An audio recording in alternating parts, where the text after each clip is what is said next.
Greetings world, we are anonymous.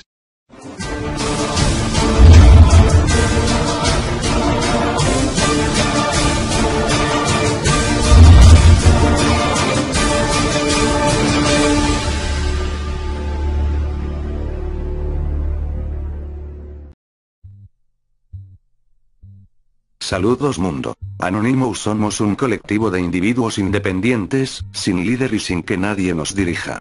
Somos personas que vemos coartada la libertad de expresión en internet, como si fuéramos simples marionetas, sin derecho a protestar ni reclamar nada.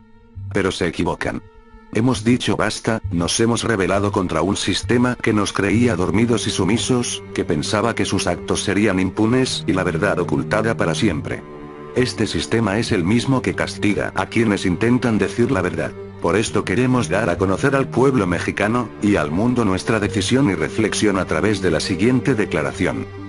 A muchos parece exagerado exigir la invalidación de las elecciones, porque lo ven como disputa electoral al estilo sueco, en abstracción del cinturón de criminalidad que rodea el fraude.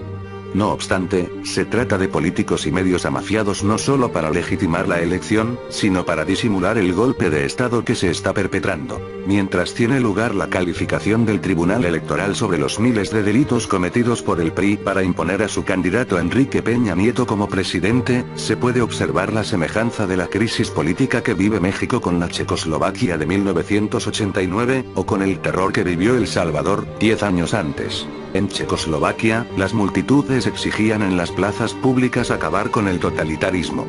Los estudiantes eran redes humanas para despertar la conciencia contra la mano dura del régimen. Salieron a la calle a exigir democracia y fueron reprimidos por la policía. Como respuesta del pueblo, obreros y miles de estudiantes más se sumaron a las manifestaciones en contra del régimen y no pararon. Las manifestaciones masivas hicieron visible la lucha política al mundo, pese a que eran ignoradas por los medios nacionales, porque eran propiedad del gobierno. No hubo derramamiento de sangre, aunque el ejército rondaba las calles.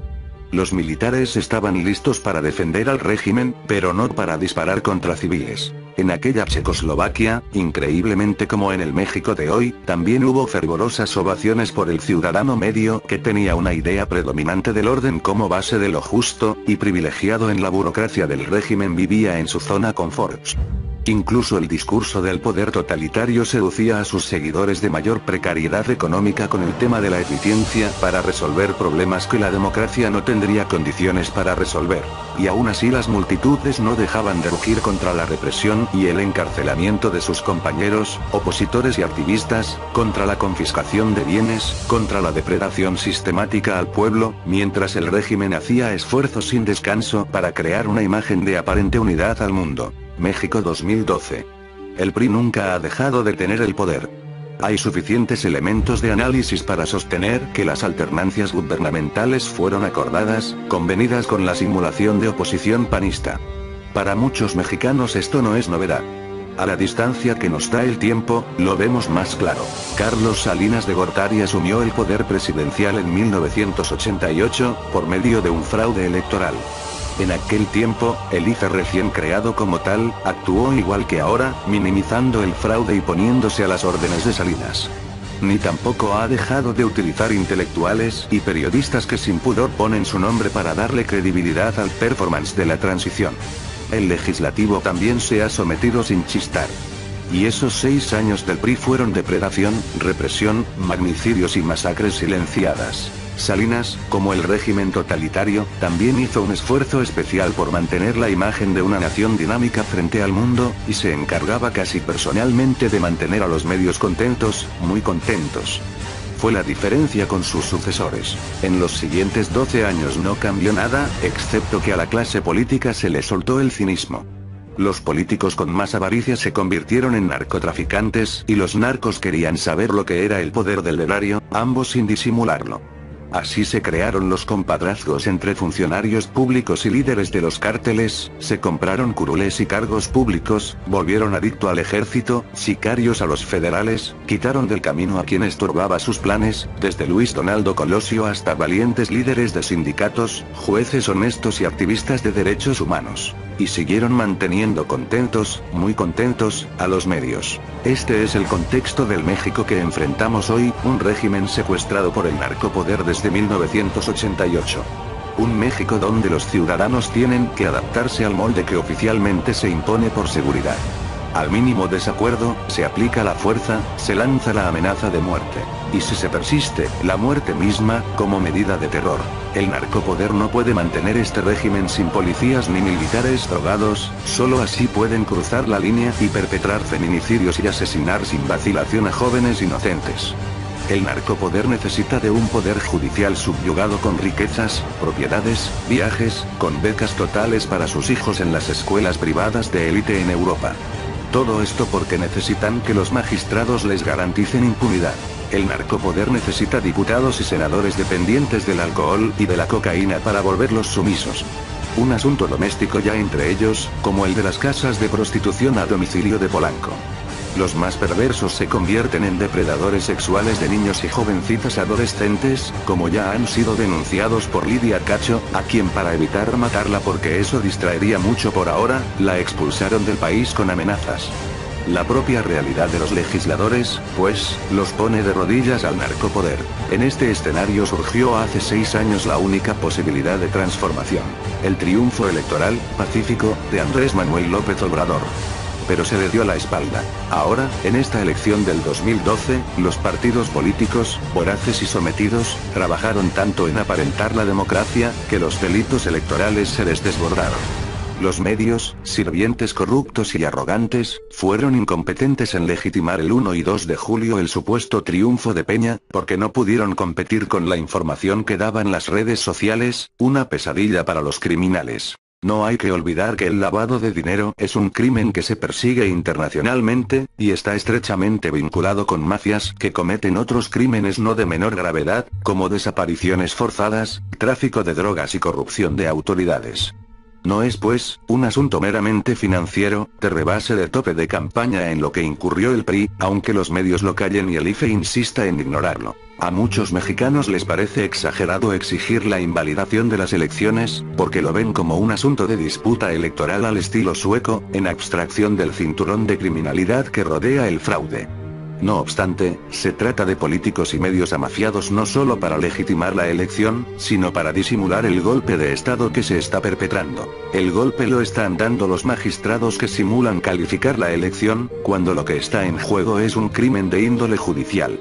Un solo ejemplo del sesgo del Tribunal Electoral es la sentencia en favor de Marco Antonio Blázquez Salinas, con denuncias de peculado e íntimo amigo del narcotraficante Jorge Anron. Destituyó a un verdadero político de izquierda en la candidatura al Senado por Baja California que tenía 30 años de lucha social, Juan Pablo Leibar Rodríguez. Este lo demandó y los magistrados favorecieron al narcotraficante sin siquiera tener militancia en el partido Movimiento Progresista. La verdadera izquierda fue desplazada y el partido desprestigiado.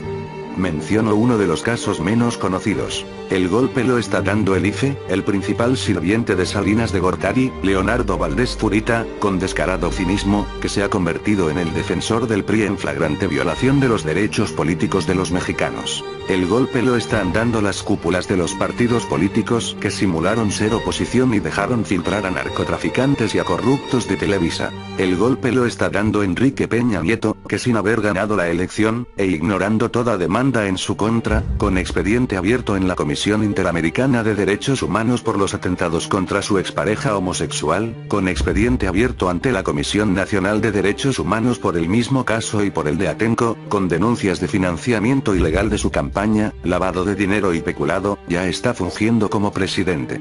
Ya lanzó a sus serviles legitimadores del poder, el boletín de prensa para anunciar que impulsará en septiembre la ley contra la corrupción. El golpe significa una violación a la Constitución, a los protocolos institucionales, a leyes electorales, y una violación a nuestra dignidad.